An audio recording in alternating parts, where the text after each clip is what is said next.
Hello students of Standard 10. Today I am going to discuss third part of Nationalism in India chapter. In this chapter we will discuss first of all emphasizing over Satyagraha. This word Satyagraha was described by Mahatma Gandhi in his book Hind Swaraj, and in this Hind Swaraj, Mahatma Gandhi defined as Hind Swaraj as Satyagraha is a passive resistance. What is passive resistance? Not active resistance. For the true cause following non-violence. It is only emphasized by Mahatma Gandhi in his book Hind Swaraj. In his book, he emphasized that Satyagrahis don't have need to apply force to oppose their causes if their causes are true. Now, student, we have to discuss about non-cooperation movement. Non cooperation movement का Hindi meaning क्या होता है? असहयोग आंदोलन। यह आंदोलन 1920 में महात्मा गांधी के लीडरशिप में शुरू किया गया और इस आंदोलन में इंडियंस को यह कहा गया कि ब्रिटिश गवर्नमेंट को यदि इंडियन सपोर्ट ना करें तो वो हमारे देश में एक साल भी अपना शासन नहीं कर पाएंगे। इन्हीं बातों का ध्यान रखकर और नॉन कॉपरेशन मूवमेंट शुरू किया गया। This movement was introduced first in urban areas and Mahatma Gandhi organised this movement following different stages in towns.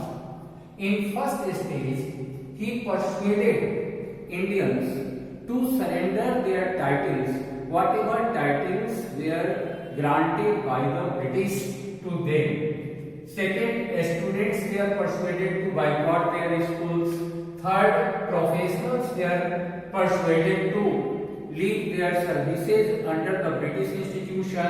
And fourth, Indians were persuaded to boycott foreign goods and to start making use of country-made goods. When in these stages non-cooperation movement was started in towns, then it had a great impact over the economy of the British, because in India foreign goods were not used by Indians, liquor shops were picketed, Indian traders refused to sell foreign goods. They also refused to trade with the British, and that's why the export of the British from their own country and import value in India of their own goods got halt about, and this was the major economic impact of the non-cooperation movement over the economy of the British government. Now, in villages, again, the non-cooperation movement was started, and it was started by one of the indentured laborers of India, whose name was Baba Ramchand. He was the indentured laborer of Fiji. When he came back to India, he organized Indian peasants against their exploitation, which was followed by zamindars.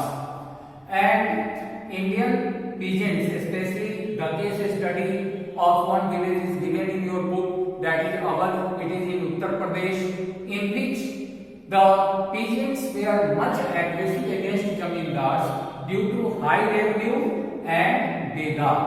Now we have to understand what is Begar. Begar is a service in which the service provider is is not given any base, any remuneration to the person. इसका मतलब ये हुआ कि बिना पैसे का किसी से काम कराना बेकार था और जमींदार लोग गरीब किसानों से 24 घंटे उनसे बिना पैसे का ही काम लिया करते थे, जिससे वे लोग एग्रेसिव थे। उन लोगों ने 3 डिमांड रखा। पहला land distribution, second abolition of बेगार, third social boycott of zamindars. And social boycott was also followed there because barbers, washermen, they were instructed by peasants not to serve zamindars. And after that, Pandit Jawaharlal Nehru, our first Prime Minister, who organized our Kisan Sabha, which was founded in different districts to support non-cooperation movement, but due to the Congress party, which was not in support of peasants, this movement became failure. Now in forest area, a case study is given from the Budek Hill, which is in Andhra Pradesh, and the leader of forest dweller, whose name was L.O.D. Sitaram Raju. He was a disciple, devout disciple of Mahatma Gandhi, and he followed the principle of Mahatma Gandhi, but he was against Mahatma Gandhi on the cause of organizing violence, because he felt that unless using force, they could not oppose the British rule. That's why he used force. He organized forest dwellers to oppose forest laws, and they fought against the British. However, the British had advanced weapons. That's why their movement also became failure.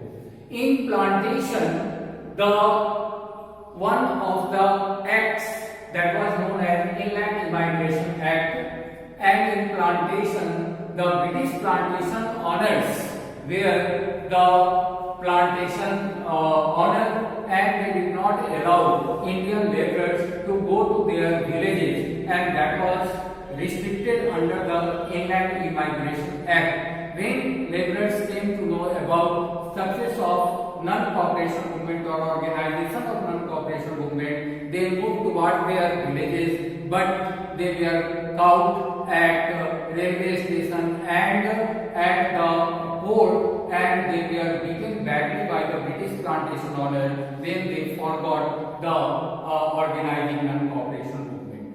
So, in all aspects, non-cooperation movement did not become more successful. Now we have to discuss in 4 points or 5 points about the failure of the non-cooperation movement. This movement was only confined in certain part of western or northern part of India. This was not widened throughout the country. Second, it did not have any specific vision. And third point, this movement was not organized by a perfect and energetic leaders. This movement was also not supported by Indian National Congress wholeheartedly.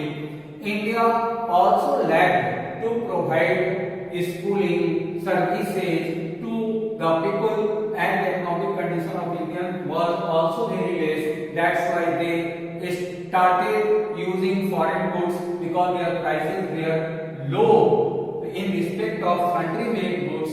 That's why this movement did not become successful. Have you understood, students? Next part I will discuss in the next video.